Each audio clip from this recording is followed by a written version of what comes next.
there are a number of different terms that one uses for creative thinking versus standard thinking. Some refer to left brain, right brain. Neuroscientists have determined that that physically is incorrect, but it's just a nice way for us to refer to the different styles. So I'll probably be using that the most. There's conventional versus creative, and linear, just straightforward, A follows B follows C, versus lateral thinking, a term that Edward de Bono uses in his 50 books on creativity. So the question for us is, why should you bother with creativity at all? Conventional methods have worked just fine for us in dealing with a number of problems. It lets us reproduce from what we see that we're, and let's let Ruchira in. Reproduce previous successes. It allows us to see patterns in all the sensory input that's hitting us. So why bother? Well, what happens when an environment changes on us? Ruchira, welcome to the club. You oftentimes are going to hear about creativity versus innovation as well. Are they the same thing? The group that I work with tends to view creativity and innovation, oddly enough, in a somewhat straight line, but that can also curve as well. In creativity, you have to figure out what the environment is that's going to work for you. Do you get your best ideas staring at the computer, whatever it is?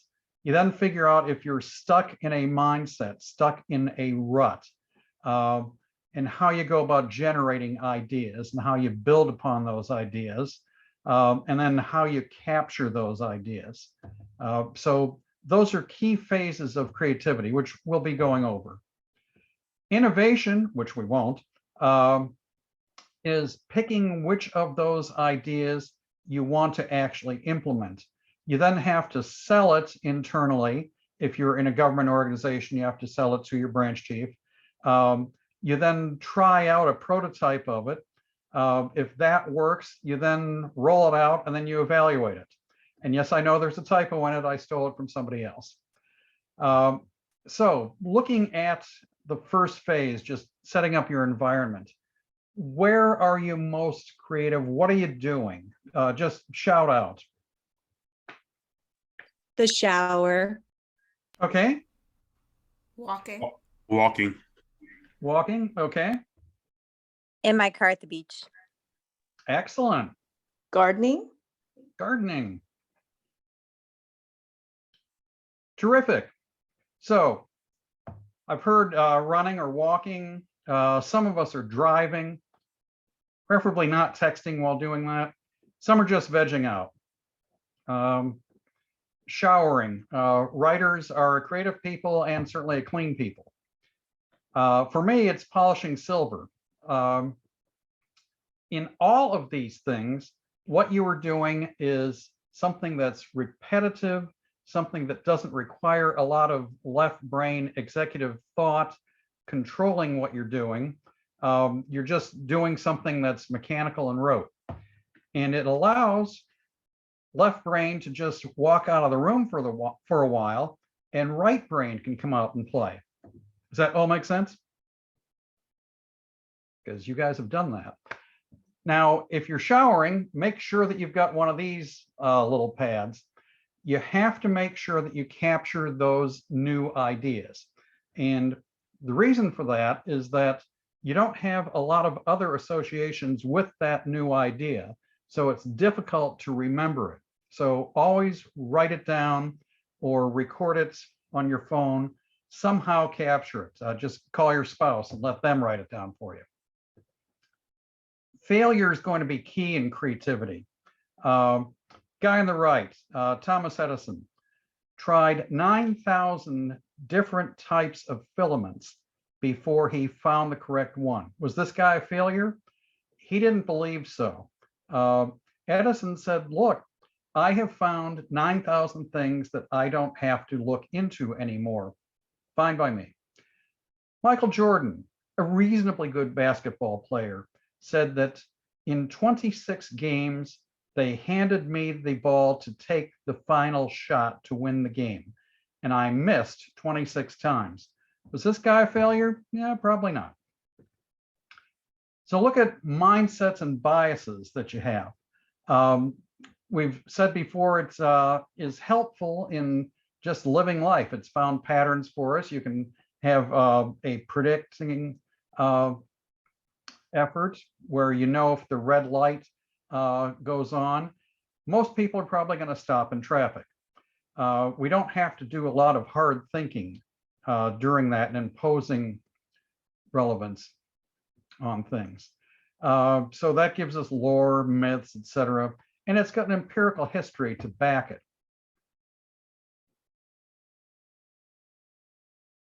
So key with all of this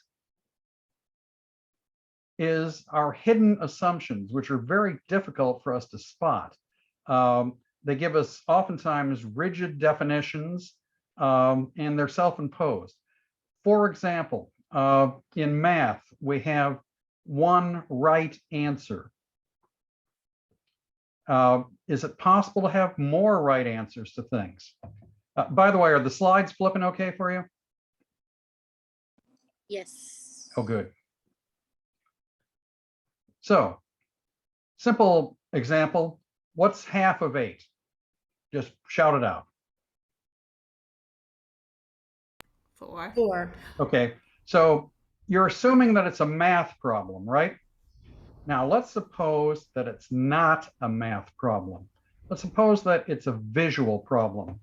What do you get? 2 circles. You do, right. So you make a horizontal slice, you get 2 circles, or 0 to start off with. So you've cut it along one bias. Now, what if you cut it in the other direction? You get E and 3.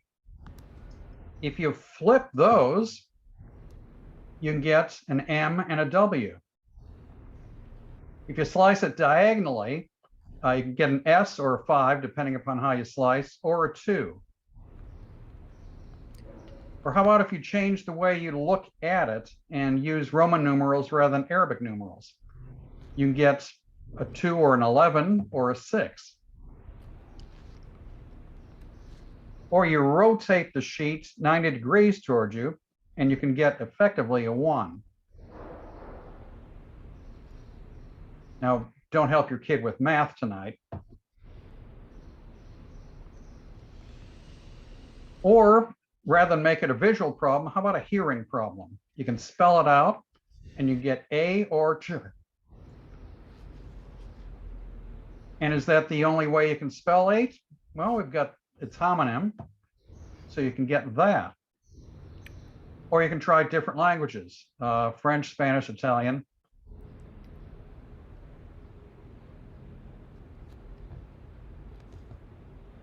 Or you can try other senses as well, such as taste with the ATE.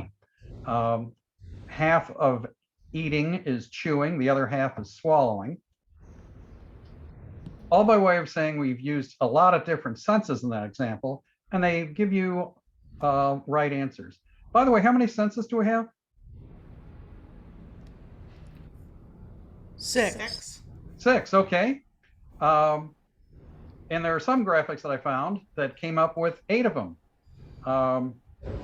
So we would argue perhaps that there's 9 with that 6th sense that you have in mind. And there are all sorts of other funny senses that we have as well. You might be able to apply any of these to that problem as well, and I'll leave it for you to do at home.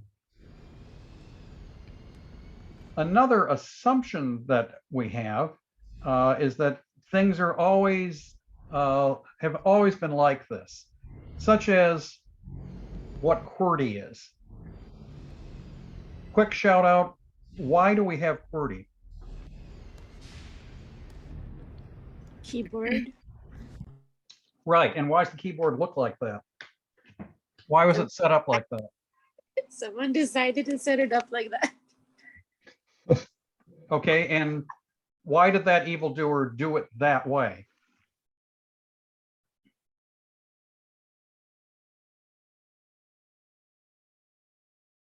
Okay, revealed truth. Most people believe that it was set up as QWERTY because it's the fastest way to arrange the keys for quick typing. It actually isn't.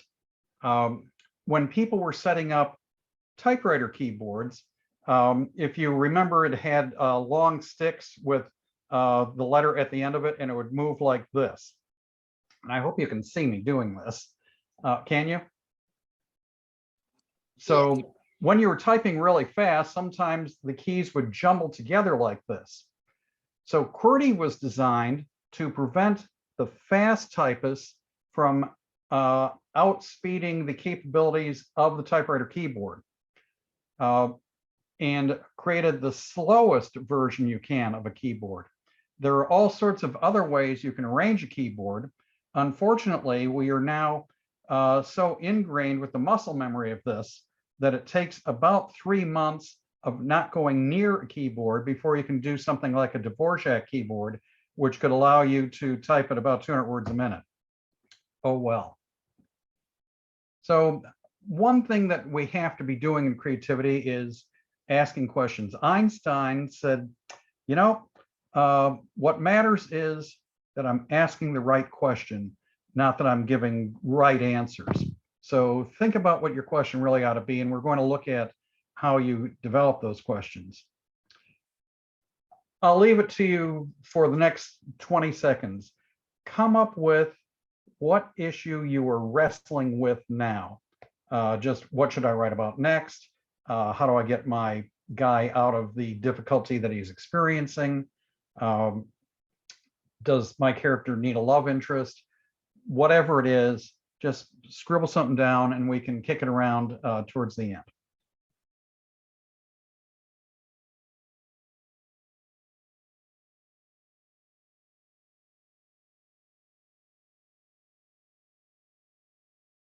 And you can keep writing as we're moving along. I've read hundreds of creativity books so that you don't have to. They all boil down to two simple things about creativity. There's an associative type of creativity where you bring two disparate things together and see where they merge, if you get anything that way, or you just change your perspective, as we did with what's half of 8. So associative forces two neighborhoods to come together. You might have a fusion restaurant, you might have different engines put in cars, or let's take a look at movies, which you screenwriters are going to be doing with what you are working on. And somebody threw in a chat. Cool, okay. In movies, people like hot cheerleaders and they also like vampires. You mush them together, what do you get? Buffy. There you go. People are really afraid of snakes, particularly where I live in Florida. And there are a lot of people who have a fear of flying. You put that together, and what do you get? Snakes on a plane.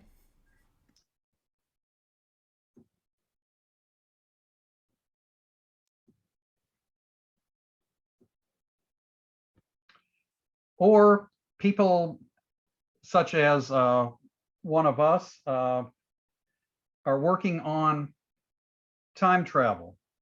And people like to then just veg out in a hot tub after a hard day of writing. Put them together, what do you get? One of the greatest titles ever. So it all is changing perspectives. Both Isn't of these it guys, sorry? Isn't it the hot tub time machine or something? Yeah, there it is. Are you seeing it on your screen? Yes, I thought it was hilarious. Oh, absolutely. And these guys have gone on to have even greater careers. So you look at new perspectives, you look at new angles, such as, what are the key components of what makes dice dice? What do these things have in common with each other? If you were to describe what a die or two dice are, what do they have? And just yell it out.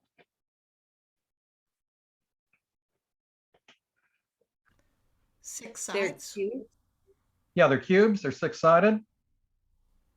They roll, but not like all the way. They roll. Sure, they can bounce and roll. And what do you use them for? Games. Yeah, you're generating numbers of some sort, right? And what are these little dots on them for?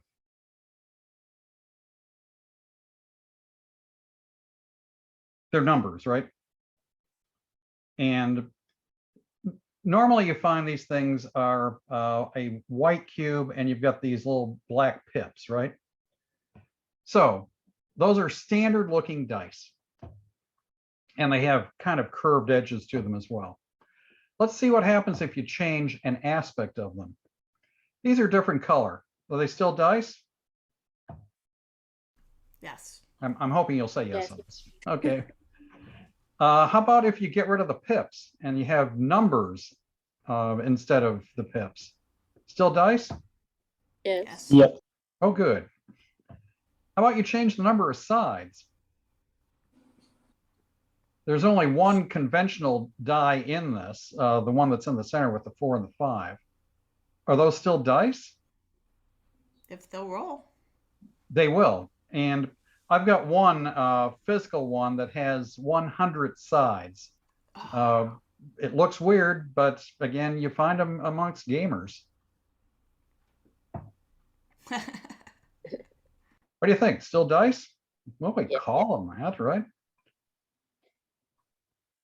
But if you've got just words on them? Yep. Could still be, right? Does size matter? Well, in certain cases, sure. This thing's still a die? Yes. Okay. I don't think you could use it as dice though. If it was smaller, you could, but Okay, not in the manner that we normally think of it, but Yeah. maybe there are more than one use to dice. Mhm. Like on my collector car, I've got valve stems that have dice on them.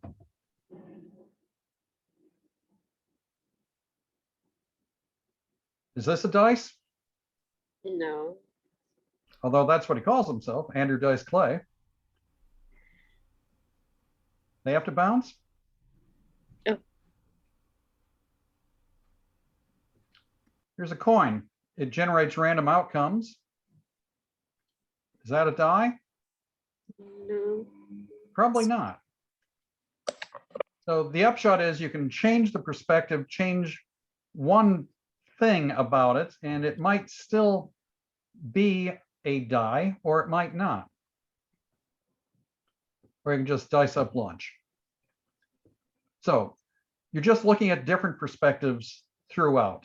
And what you want to do is pursue things to the n+1th right answer. You can start with a conventional answer, such as half of 8 is 4, but then keep moving away from that original conventional answer and play with various things and see what you get. Now, I've been hitting you with presentation Zen stuff, and some of you who are really into words need a break. So I'm going to throw a few words up on a screen. I'm not going to read this to you because we all deal with words every day. So for you novelists or you screenwriters, try playing the what if game. What if something changed in the life of any of your characters? And it can be any of these or all sorts of other things as well.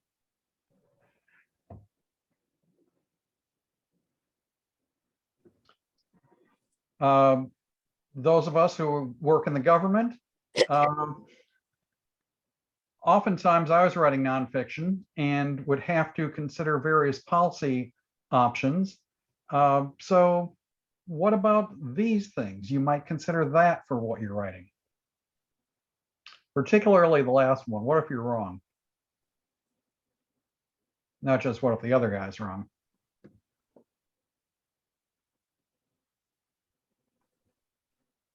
So we get into some of the techniques that you might want to try now. One is you just reframe the question that you're examining. You've already written out what your issue is. What do I do with my character? So you might want to ask these questions and wrestle with that.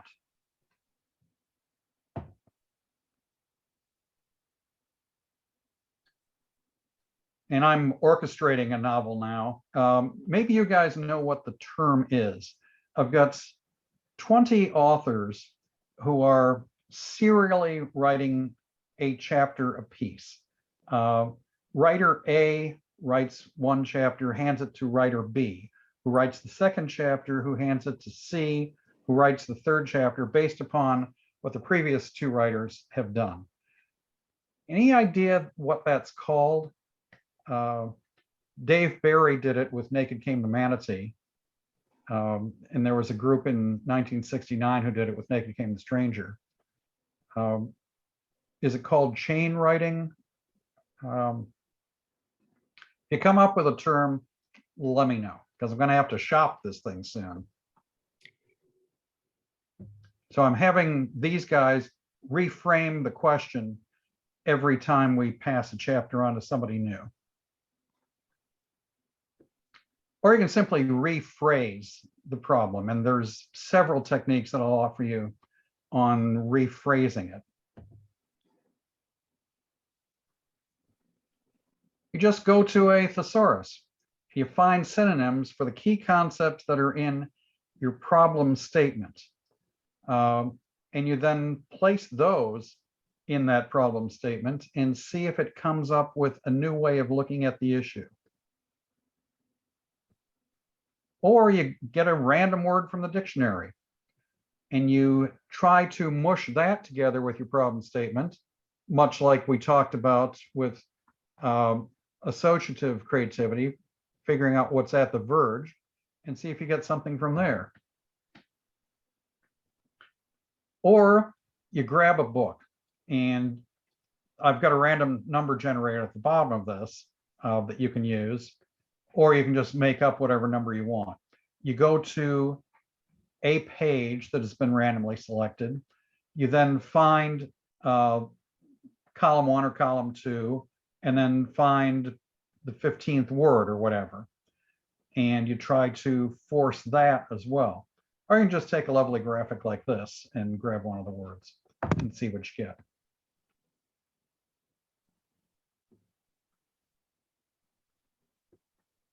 Or you try to boil down that key concept into just one word.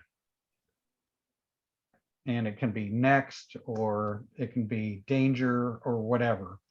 And you wrestle with that. And then you use synonyms or find antonyms and see if that gives you a new way of looking at the issue. I love stealing from other fields. You talk to a bunch of different people, you read widely in areas that you aren't working on. You don't necessarily say to someone in another field, here's the issue I'm working on in my screenplay. What would you do? But you might listen to how they solve problems and say, you know, I could adapt that way of solving problems into what I'm working on. So you can talk to your hairdresser, you can talk to your child's teacher, all sorts of people you're walking past. You can talk to a fellow dog walker, you name it, whatever they are working on. Artists, architects, astronomers, and that's just the A's. So you might see if you can steal something from how they think about things. Or you might try redescribing the issue to a person that's not in your field, blind person, child, alien, whatever, using terms that make sense to them, as well as aspects that make sense to them, and see if that might help you. or you make analogies to the problem. My issue is like a summer's day because, or it's like a grapefruit because, or it's like writing a really bad movie because. Whatever it is, just grab an analogy and see if you can mush that onto your problem. Or you can play past the sentence. You've all played telephone before. So like I'm doing with Naked Came the Spy, or Dave Barry did with Manatee, you write a sentence, you hand it to the next person and see what they make of it, and just chain it along. And if you want, we could do it with this group and see what we get out of it. Some of you may have tried free writing. You just write as fast as you can and see what comes of it. You're not editing, you're just moving that pen or that keyboard as quickly as you can for 10, 20 minutes. When I was a stand-up, my buddies were doing this often. You would just rant about something, not worry about if what you were saying makes sense. And sometimes you'll get a pretty good set of funny statements coming out of that. Those of you who are working in comedy, have you tried that? I haven't. Okay, see what happens. It might do something for you. Do you just write comedy for others, or do you also perform it?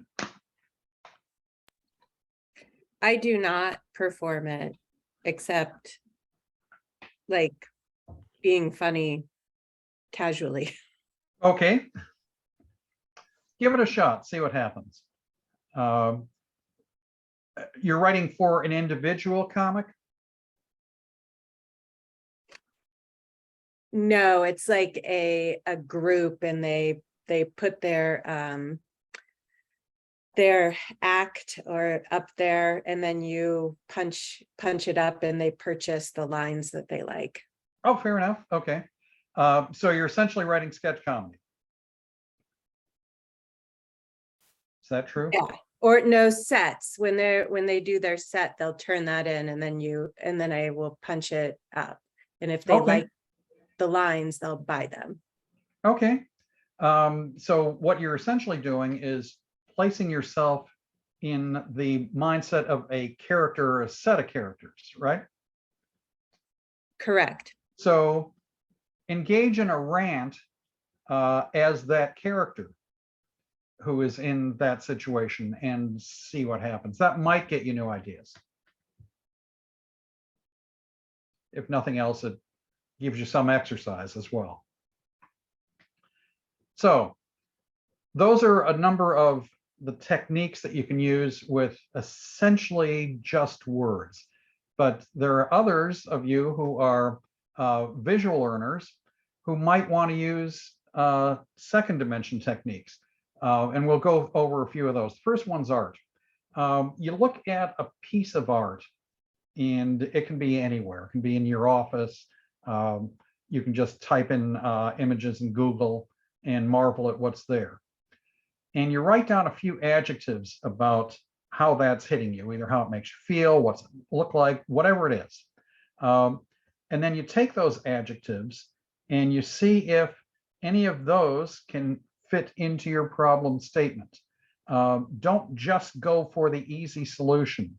The weirder, the wackier it is, the more likely you're going to get some kind of new idea out of that, and go from there, see what happens. Or you can engage in collections. As you're meandering around, you're running, you're showering, whatever, you're going to come up with ideas that might not be relevant to what you're working on at the moment, but you're still saying, I got to save that idea for something. Raymond Chandler, who is a famous writer of detective fiction in the 30s and 40s, did this. He would have a folder on hacks. He would have a folder on other types of clothing. He would have a folder on cars. And when he needed something that had that idea, he would go to the folder and page through it, for images and say, I can use this, or here's an idea that I haven't used. I can use that idea here, even though I was thinking about it in a book that was 3 books back from what I was writing now. So you might consider that. You can also draw your problem. You don't have to be a great artist, a portraitist. Just sketches like this will do the job for you. See if that somehow gives you a different way of looking at your problem. Sometimes it will. As you just sketch out relationships between ideas, suddenly something will click. Why does that relation have to be between these 2 things? What if it's between these 3 or these 4? Sometimes people have had tremendous insights suddenly hit them with that technique. You can also use photo collages. These are a lot of fun. Assign your children to grab great photos from magazines you're not going to use anymore. Array them in front of you, and then just grab 3 or 4 that somehow are singing to you. And then, as before with the artwork, you write down what they might have in common or what they might not have in common, how they make you feel, whatever it may be, and then force that onto the difficult issue that you're working on and see what comes up. Oftentimes people get insights that way. Similar to sketching the problem out, you can build the problem. You can take pipe cleaners, you can take pencils, you can take tape, whatever you've got lying around, and just physically build a representation of the problem. This glass might be this particular character. This spool of tape might be something else. And when you see it in 3D and look all around it, you might see something that you hadn't before by just looking at the word version of it or the sketch version of it. When I learned this technique, which is called kinesthetic modeling, if you want to look it up in Google later, it sounds very woo-woo. It takes forever to actually do this correctly, but sometimes you get wonderful new ways of looking at the issue. So give it a try. It might work for you. You might just take a walk outside. Get away from whatever you had been doing, usually just staring at a computer screen.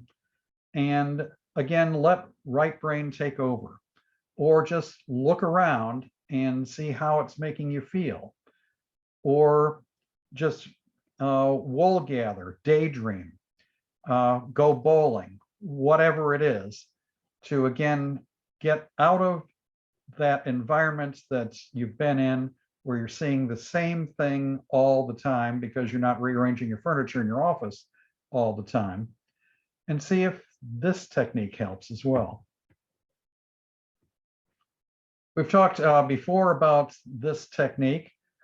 Talk to people who are not in your field and see what you get out of them. Kick around ideas with them. Always helps. You've got a group of, I think we've got about a dozen people in this group now. You might consider just talking to these guys. We can share each other's emails if you're comfortable doing that. And we can bounce ideas off each other that way.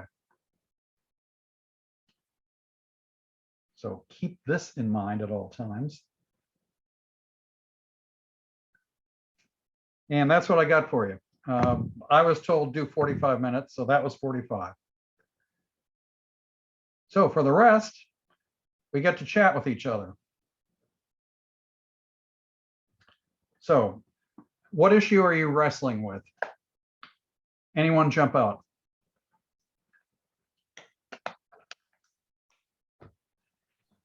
I often have the issue with creative projects. It's where to start often.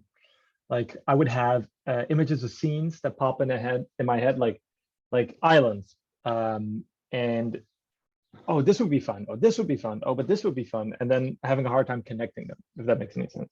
Sure, sure. So go back to that technique of just putting it in file folders initially.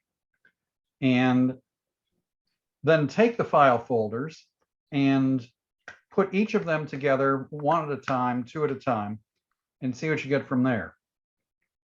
Or sketch the issue.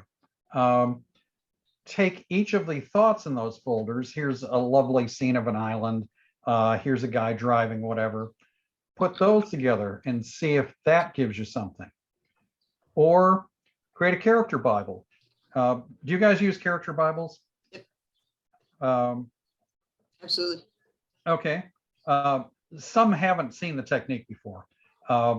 You write the name of the character. You give them a backstory of some sort. You give them age. You give them sometimes relations with other people. You don't necessarily have to. I like to also include what they physically look like just for continuity of the character. So I go to thispersondoesnotexist.com, a wonderful computer generated. Have you used it? I heard of it. Oh, Yeah, that's brilliant. It's really cool. It's a photorealistic computer generated look at all sorts of faces. And you just page through it until you find a face that you like, and you pop it into your character Bible. This way you are not specifically writing for some celebrity, because what if the celebrity decides to take a pass on what you've written? So this will allow you, though, to ensure that if she's got green eyes on page 2, she also has green eyes on page 38, and takes care of that type of continuity error. So consider using character Bibles, then grab the character one at a time and drop it on that island or wherever you've got and see where the character might take you. Does that make sense? Yeah, totally. Thank you. Now, that's a pantsing type of writing. Most novelists will tell you there are two styles of writing. One is like, do you guys know Jeffrey Deaver? Jeff writes murder mysteries. Jeff has a lot of whiteboards in his house. And for 9 months, he will write out A goes to B, goes to C, goes to D. And he's got the complete plot written on his whiteboards. He then will spend maybe a month actually writing the book, but he knows precisely where that book is going. And then for the next 2 months, he goes and flogs the book. So that's the outliner style, taken to ferocious depths. The pantsers, on the other hand, take a look at the characters and watch them interact with each other, and off they go. You don't necessarily know how the book is going to end. You just let the characters take you on a journey. Dallas always reminded me of that style of writing. They just dropped a few characters together, stirred the pot, and they would come up with all sorts of scenarios. You might consider doing that type of work with those ideas that you've got as well. That makes sense? I'm hoping for a yes there, but that's okay. Yes, yes. Okay. What else are you guys wrestling with that's a knotty problem? Yeah, Take it away, I Laura. was just, I was just something you said a while back. I just thought I was wondering about that tag team style of writing that you were mentioning. That, because I came in a little bit late, is that under the assumption that each subsequent author doesn't know, there's no predetermined way that the story is agreed on that it's going to go. In other words, it's almost like improv, where somebody, those improv exercises where you have to recreate a scene and then you call in a couple of new people and it's a completely different context. So is that what you meant by that? Yes. Serial kind of writing? Right. And I wrote the first chapter of this thing just to get things moving, and then handed it to the first person who raised their hand and said, okay, I'll take the second chapter. So we're then just moving on and admiring each other's writing. But you were saying, yes, this is the hero. Hey, I've got a secondary hero as well in the second chapter. That's fine to do. I'm hoping that some genius that I've picked will come up with a solution to the difficult issue that these guys are all wrestling with. But I don't have any set pattern for how this is going to work or number of chapters as well. I've essentially told them, look, give me 6 to 10 pages for a chapter. Don't kill yourself on this. You don't need to write the whole novel for me. So far, it's been a blast watching what people come up with. This particular novel is being written by 20 CIA retirees who all write novels. The reason for that is that it ensures that they actually know how we do things and what we're all about, and they'll have the tradecraft correct. I wrote a book called Spycraft for Thriller Writers. These guys don't have to read it, just off they go. So let's see what happens. Someday, 2 years down the road, look for this book and grab it. I'll autograph a copy for you. It sounds like potentially a good option for the Kindle Vella, because I'm actually crafting a serial in that. So where you post each one, it's a serialized novel. So Right. yeah. I want to make sure first that we don't have any difficulties within it. Some continuity errors that somebody had made in chapter 17 that conflicts with chapter 24. Right. So I do have to finish the whole project before issuing it like that. Yeah. But yeah, absolutely. You know, that style worked in the 1880s when you'd serialize the magazines, and now it works on Kindle. Yeah. So what are you working on, Larry? Yeah, I'm actually I've got kind of an unusual background for this kind of thing. I'm actually started as a CPA. I have my own financial services practice, and I've been a writer on the side. I actually have been a paid blogger to take boring, complicated financial topics and put them in 300 words, which is not always easy because Sure. you can't just bang out 300 words that quickly when you're trying to bring it down to the everyman level. So and people have told me I've got a talent for this, so I started writing creatively, and I'm working on something like a corporate thriller kind of a thing. And the Kindle Vella, which was introduced last summer, appealed to me a lot because you can kind of apparently, how in today's world with smartphones and people are distracted, they want something just for 2 minutes or they get bored. It's kind of like the Kindle Vella is adapting to the reading habits of Americans, because you can put in 1,000 word installment or episode, and it kind of keeps this kind of short chapters, kind of keeps it moving. If they like it, they'll keep biting away at it and buying tokens. So I'm doing that for validation. So I've got about 5 episodes, and I'm getting them edited, but I have the whole story outlined. Cool. Yeah, so that's kind of what I'm interested in. So, And that style of short chapters certainly works for James Patterson, Yep. where it's 2 or 3 pages and off to the next chapter. yeah, I'm a big fan of David Baldacci and like Joseph Finn, those thriller writers, and that's what they do too. You'll have a 300-page book, and you might have 70, 80 chapters, but you kind of. I like that. For me, I like it too. It works really well. It's like so. I mean, it's easy to write. Tom Clancy did that. He didn't call them chapters, but every now and then he'd just have a little break between paragraph chunks, and he'd be in a new scene. Makes for great bathroom reading style writing as well. Yeah. Nancy, what are you wrestling with? Oh, many things. Oh, you meant writing. Okay. Yeah. I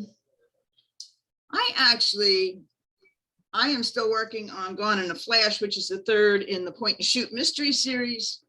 And the biggest thing I wrestle with really is getting the time to, I'm what they call a hybrid writer. I started out as a pantser, and realized when I wanted to be a commercial writer that all the editing time that requires was not where I wanted to spend my time. I'm an editor for a living, but I didn't want to spend all that time on my stuff. So I started to do more outlining as I realized that I was going to be writing series, which is where that Bible became so important to me. You know, I learned the hard way that green eyes on page 10 do not translate into hazel colored eyes on page 120. So, you know, I actually keep one on the computer, but also I lost one of those. So I also keep a physical. Oh. But so what's happened and gone in a flash is because life has interrupted so often in the last couple of years with the writing of it, is that the whole plot changed from the original plan. And so I kept the printout of the original plot, which was vague. I mean, I'm not a detailed plotter, but what I have found is I was loath to give it up. It wasn't working for the story. So I kept, and then I wrote hand notes. I rewrote where the changes were coming in. Because there were some continuity questions if I just dumped it all. I'm about 45,000 words in, and it's a 65 or to a 70,000 word book because that's where the others have been, and I'm trying to kind of keep them there. So, and I use, I'm blessed with 4 really powerful critique partners. And so when I find I have to, when I'm sitting there looking, and thinking, God, I just don't know which direction, it's the yellow brick road is going in 5 directions. Which one is going to be the best for where I want to end up. And airing it out with them has been important. And there's one of those is a mystery writer. One of those is a fantasy writer. One of those is a romance author. So it's all different takes, but since I have fantasy in the element in there, but there's of course some romance in it. I have a husband and wife team in that series, but that's been helpful for me when I'm really feeling jammed up against that. How do I create, that creativity kind of idea of like, I don't want it to be same old, same old. Sure. I want to do something other than kill another character to pick up the sagging middle. So that's been a really helpful thing for me that we do that. I do, I do that thing, and I learned to do this thing over years, but in that Bible, I actually do create pictures of who those people are, like with your, this person does not exist. I do that. I do a written sketch of who they are, and then I actually create an image so that in my mind, I can remember who that character is. So, I mean, it's a trick that works well for me. I didn't start out using that, but I learned that was something that worked really good for me. You can use it on your computer. Some people will even print out the Bible pages and stick it on their whiteboard as well. And so sometimes you just keep a there notebook. you go. But and the nice thing about this is, when something really isn't working, I can tear it out and I can tear it into little pieces and I get, a psychological benefit as well. But I did lose an entire character Bible in a computer issue. And I'm backed up with carbonite and all those kinds of things, but somehow it got caught up in between a backup and was not pretty. So now I do both, but that's good just thinking. Francesca, we haven't heard from you in a while. What am I stuck? Yeah. What I struggle with the most is I think that I procrastinate, which I know, and then I get so tired, I can't think creatively. In which case, time to go for a walk, frankly. Just do something entirely different and let right brain be bubbling in the back of your mind. and something will come out of it.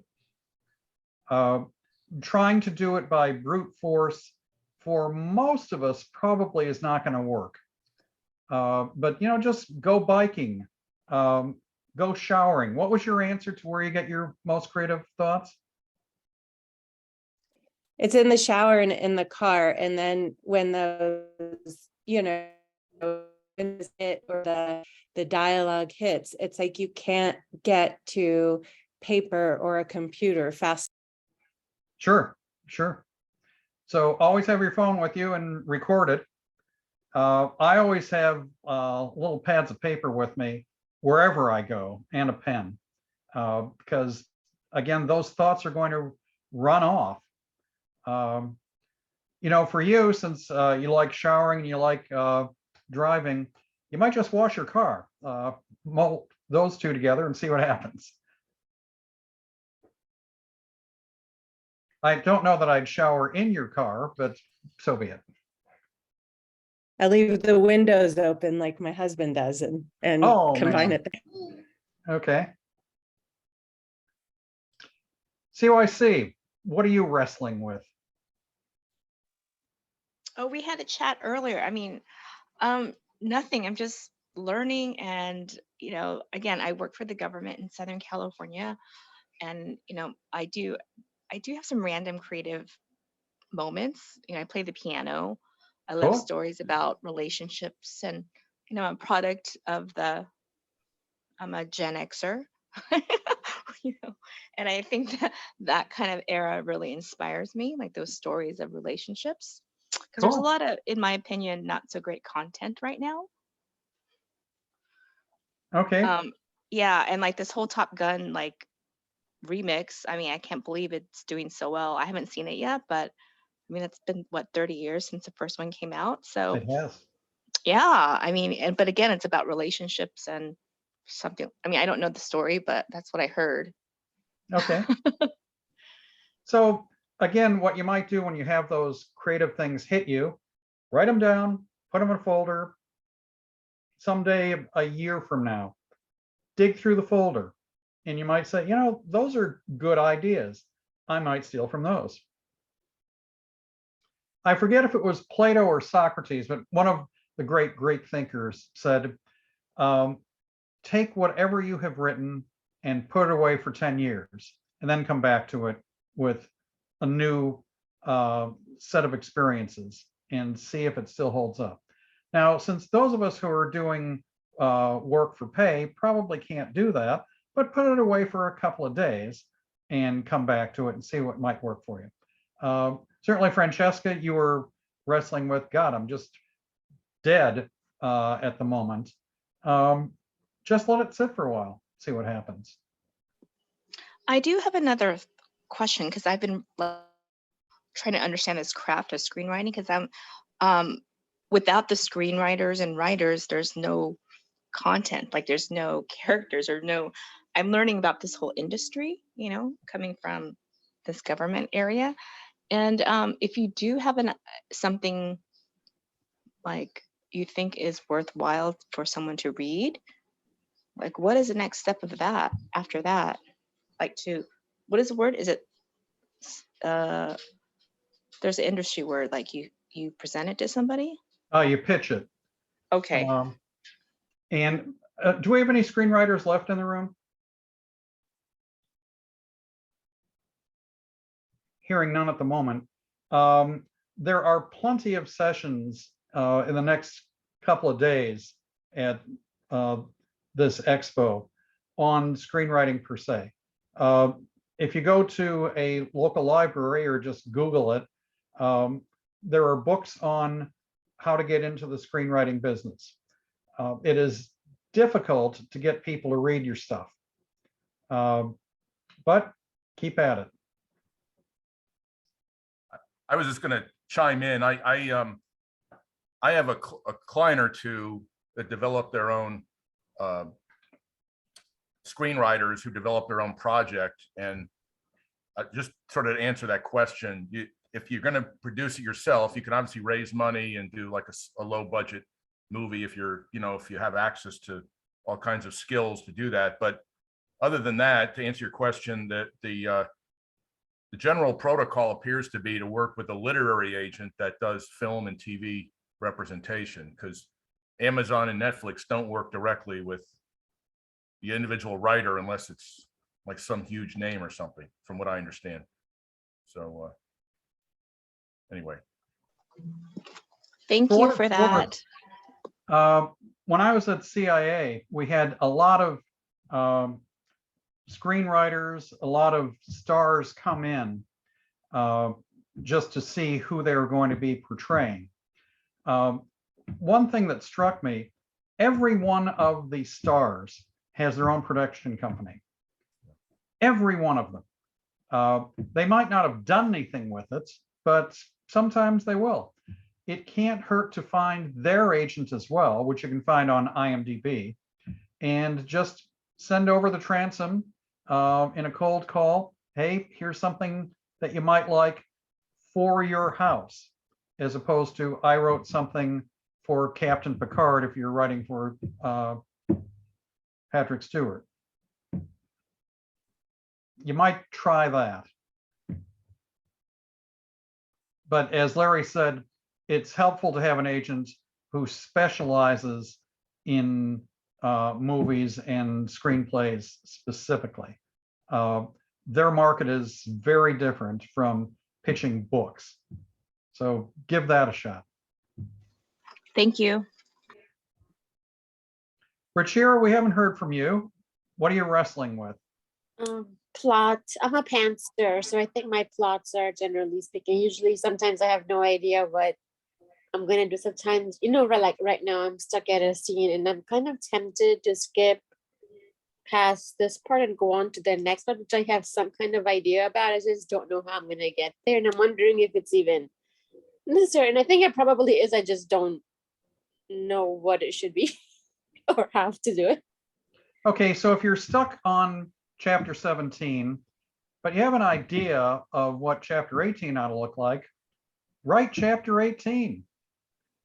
And then stare at 16 and 18 and think, what must happen to get to 18? And sometimes that'll get you there. Don't lose the great thoughts that you've got for downstream. Nancy's got a solution as well. I've got an idea. I mean, having been a pantser who kind of jumped the bridge and went over to seeing a lot of value in plotting as well.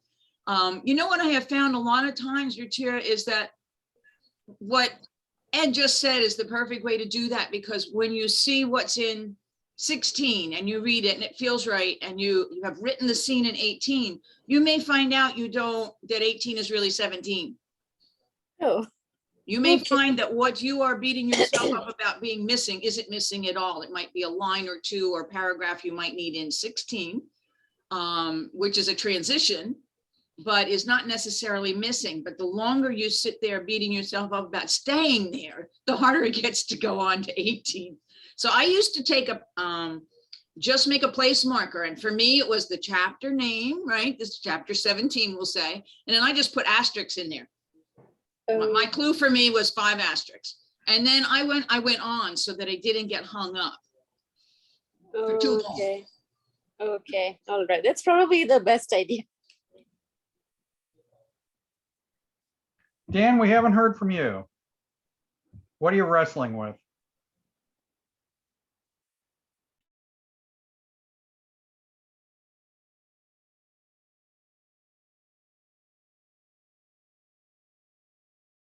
Oh, well. Barry, over to you. What naughty problem might we kick around with you? Oh, hey, guys, a little late to the party here on a different time zone. And next time I'm going to get my clock straightened out. But well, not to worry, you can still watch it for the next month, I think it is. Oh, that's wonderful. Oh, hey, I'm actually coming on now.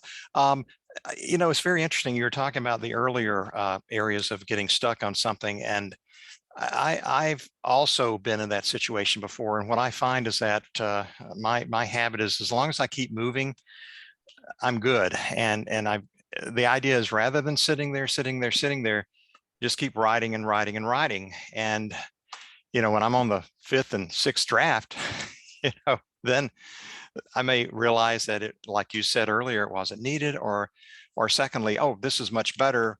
Let me get rid of about 60 pages here.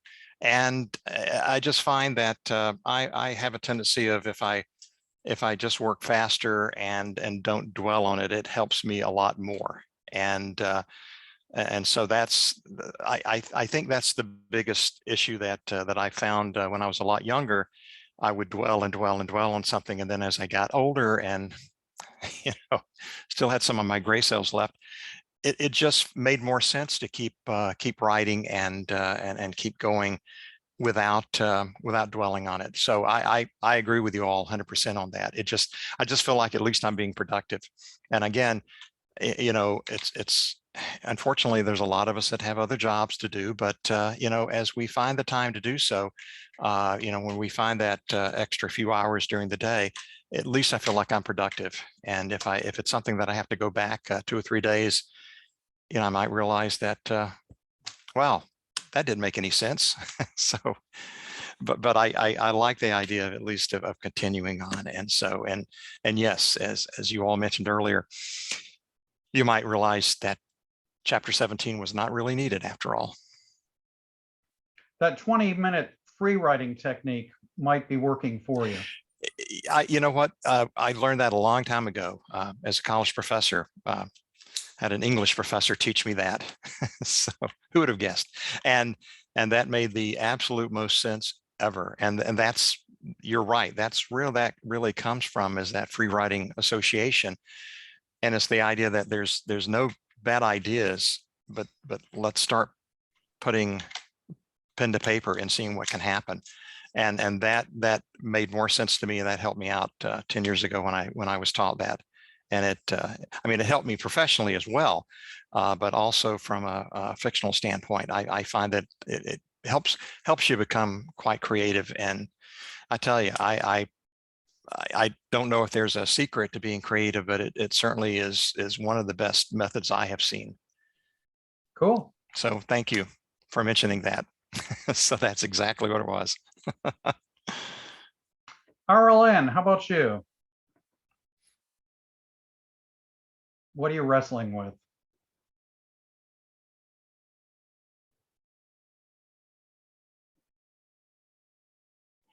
I'm so sorry. I didn't know how to unmute this. I'm Okay. sorry. Can you hear me? Yes. Okay, I apologize. I'm West Coast and my timing is off. I'm just plugging in my phone. I just noticed it's about to die. There it is. I didn't expect to be able to talk.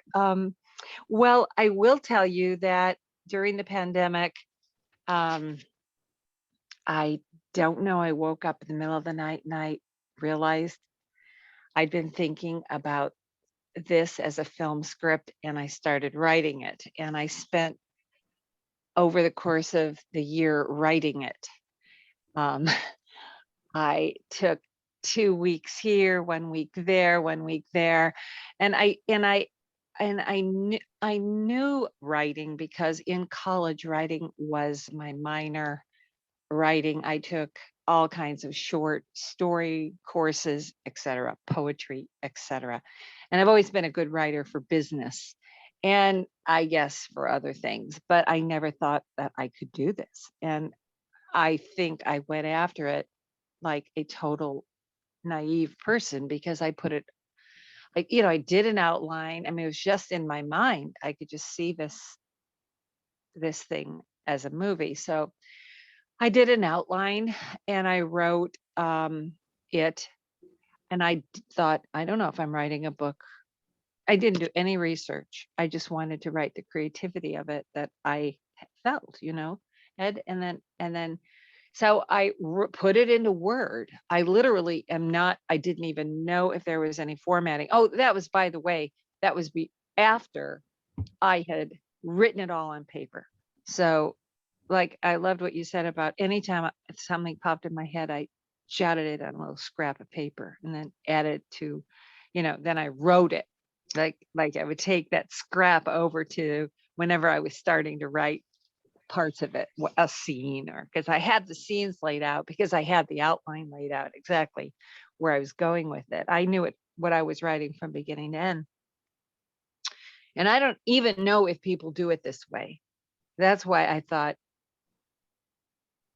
I don't even know what I'm doing. I don't know if I'm writing a novel, a short story, or is this a movie? And even as I was starting to do it, I thought, I don't know that I can write any good dialogue at all. That's ridiculous. How can you think you can write dialogue? Look at the great, and whenever I watch a great thing, like you name it, Sex in the City, Billions, it can be anything. I think, how do they have that kind of dialogue come? How do they put that together? That is, I'm always amazed at people's ability to do dialogue. So I thought I couldn't do that. Well, then I started doing it and I thought, oh my God, I'm not that bad. This is bad, and sometimes I go back and reread it and I pull out an O or a well, but the rest of it was always good. You throw in your O's and ands and wells. So anyway, then. But that's how people talk. You don't have to throw those out. Yeah, I thought that too, but I thought when everybody's talking about it, making it crisper and more, impactful, and then I listened to something on TV I admired, and I thought, oh yeah, well, they're not using a lot of wells here. I'm not using a lot of oh my goshes. So I thought maybe those aren't good. But every so often, I think you're right. They seem so casual, and you want them. Yeah, it depends on the character. Not everyone speaks the way characters on West Wing speak. Yeah. Or on Billions, who speak exceptionally rapid fire. Oh, rapid. And I admire that the most. You'd think I were an East Coaster, because sometimes I'll even replay it because it's so good. And I just think, oh, somebody wrote that, how that actor executed it that way, because those are complex words, a lot of them, especially if you're talking about a particular field when they fire that off. And then it can even be not NCIS, but last night I saw one and women in film, and we were actually filming minks. They had given us permission to mink, so we all got into the first 3 genres of minks last night as a group, and we did this women in films thing anyway. And there was some dialogue there that I replayed because I thought that was so brilliant. So in any case, I'm back to writing my thing, thinking, oh, I'll never be able to do that. Well, okay. Never say never, or I can't. I know, but and just give it a try. See what happens.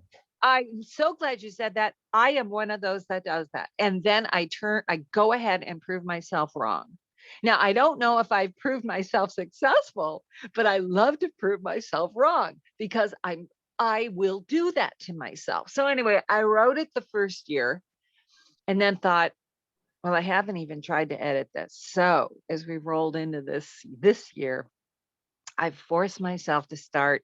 Well, there were bits I hadn't really completed writing. So I went back, wrote those, and then I started reading it start to finish. And then I realized, I don't know enough about editing. I don't want to throw any of this out.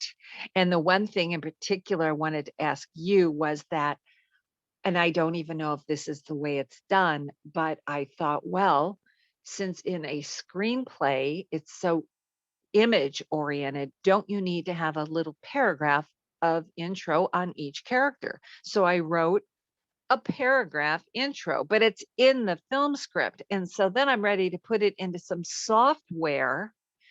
I'm ready to dump it into one of the software programs I can find. And I thought, well, do I take out all that narrative before? I thought it would have to stay in, but I'm not sure if you move something from Word into the formatted, software, a screenplay software, what they're going to do with your narrative paragraphs, or if you should take them out before you try to put it all in. Do you know? Larry, you've worked with this more than I have. Yeah, so it sounded like there was a lot there to unpack. You're just asking specifically about manipulating software, or a bigger picture question? Well, it was a long intro to tell you that I thought it was done. Okay, I did already 2 or 3 rounds of editing, and I thought, well, no one's going to read it unless it's sitting in it's not in Word, it can't be in Word. Somebody else told me that too. No one will read this thing in Word. Get it into one of these software things. But then I thought, how can I do that? I've got all these narrative paragraphs of my top 5 characters. So do I get those out? Well, yeah, I think, let me break it down into 2 sorts of thought process. I mean, one is mechanical manipulation of the software. That's like, depends on which, there's like Celtex, and I think that's a free one, SCELTX. You can download that for free. And then there's Final Draft.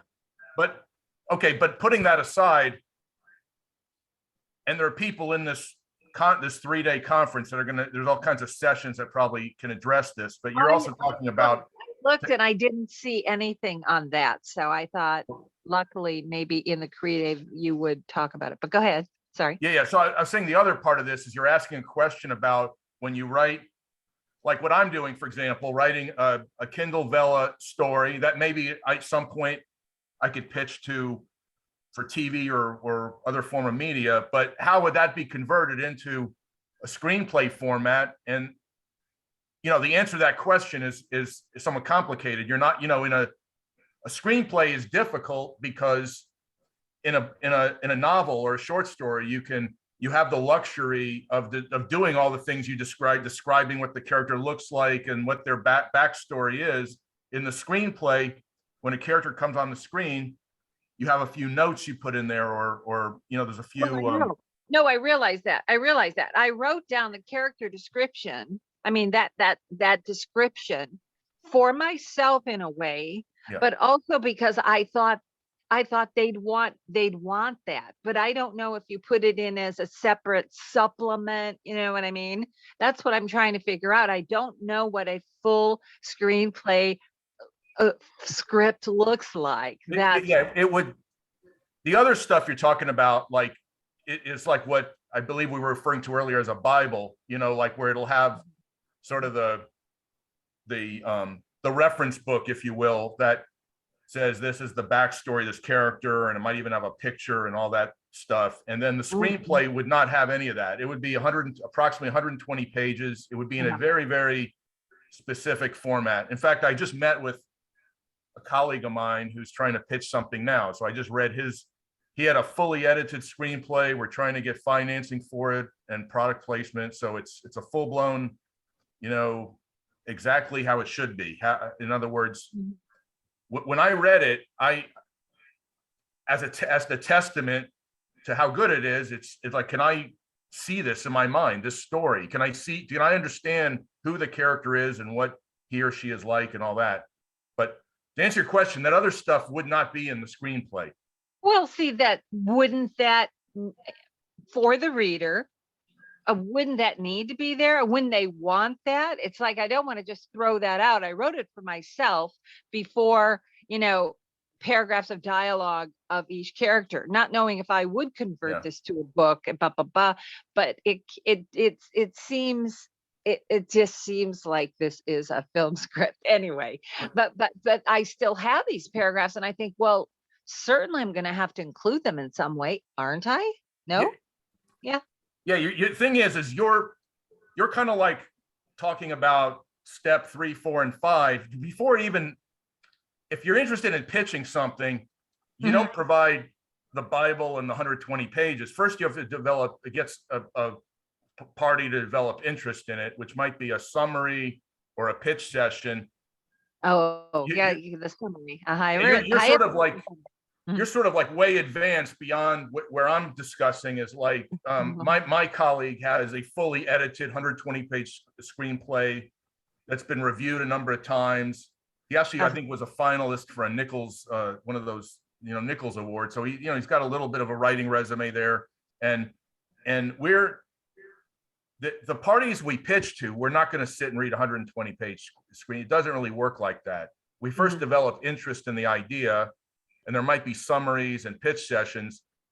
And then there'll be a designated person that might read it. But the stuff you're talking about, yes, you want all that, but you're not going to provide the hundreds of pages of text, of character descriptions, and the screenplay itself and all that.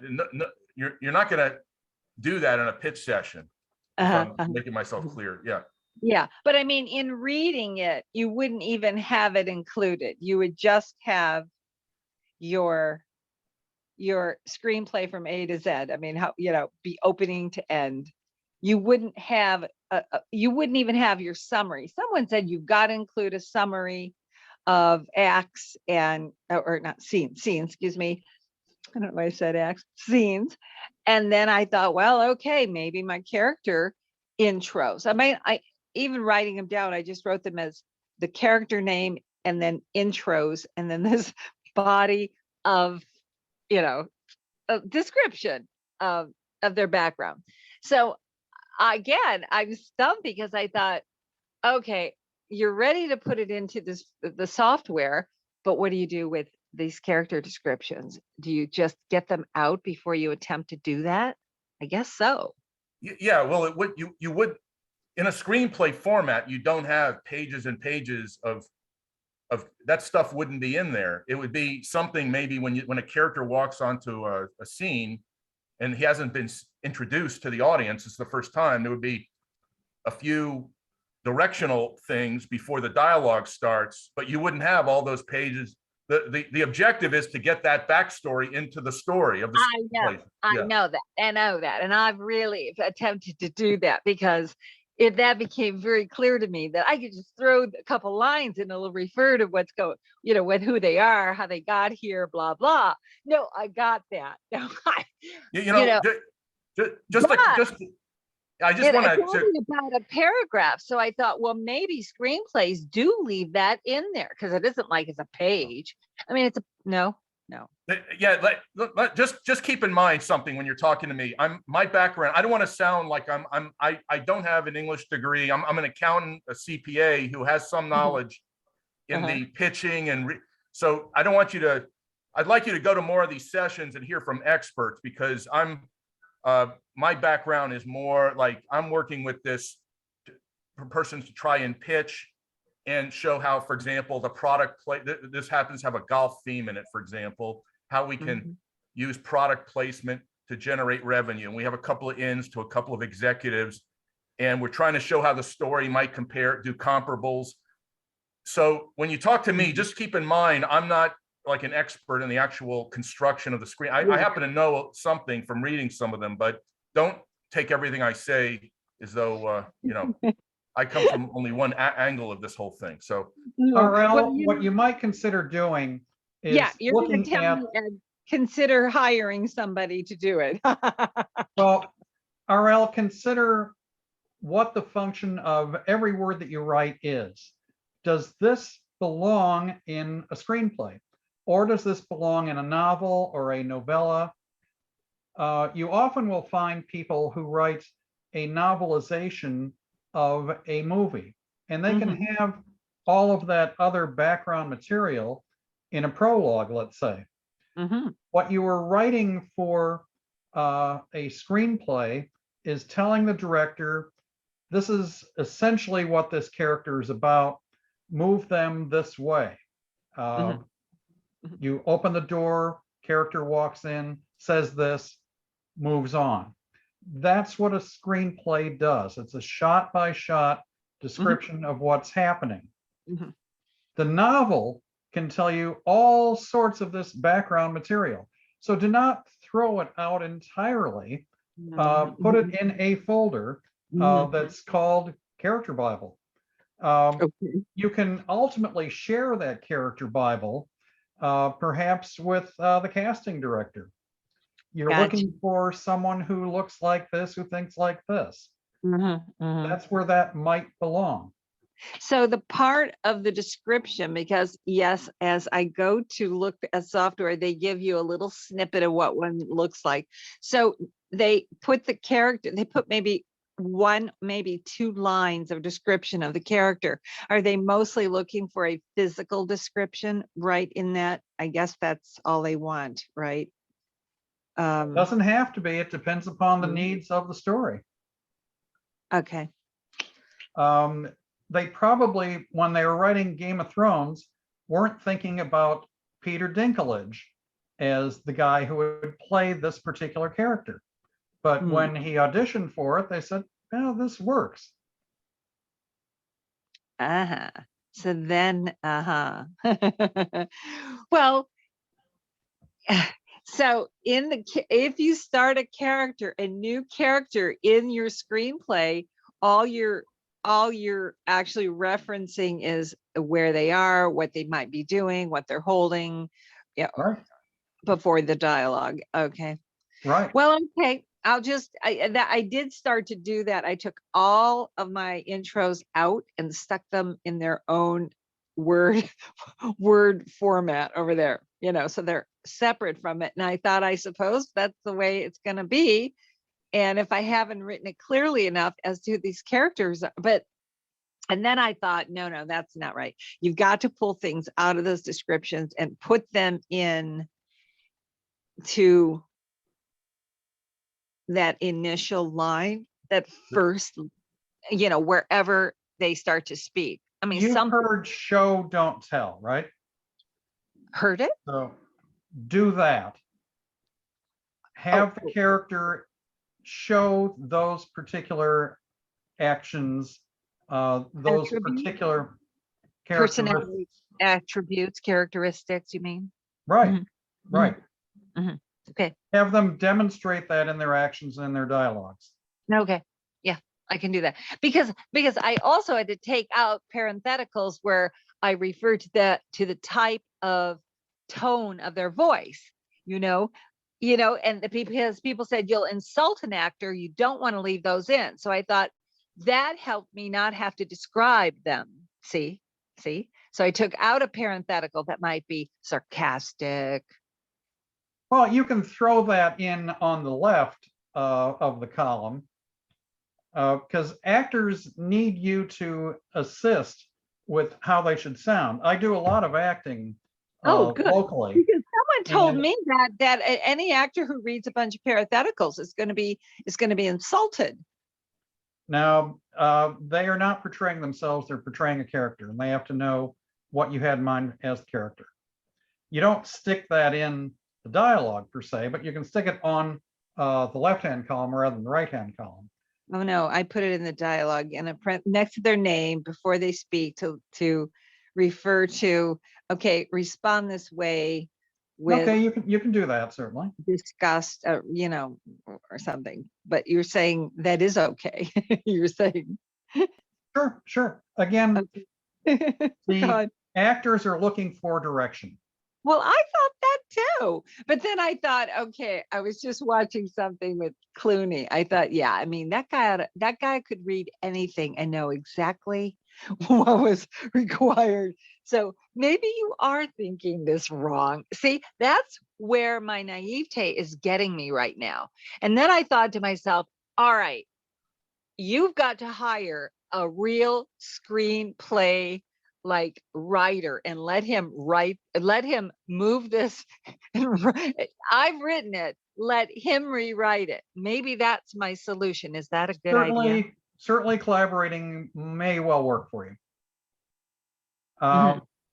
OSKBM, sorry, but we're out of time. Oh, sorry. Thank you. I'm so sorry I took up so much time, but thank you. Okay, not to worry. That unfortunately concludes our discussions. If you guys wouldn't mind, though, in chat, if you could, to the extent that you want to, include your email address, or if there was some software that Larry suggested that you might want to use, that would be helpful. People can then look at this session again when Derek puts it up on the YouTube site, and you can go from there. Thank you, Carolyn. Thanks a lot. Thank you. And thanks for coming, y'all. And it's now time for lunch.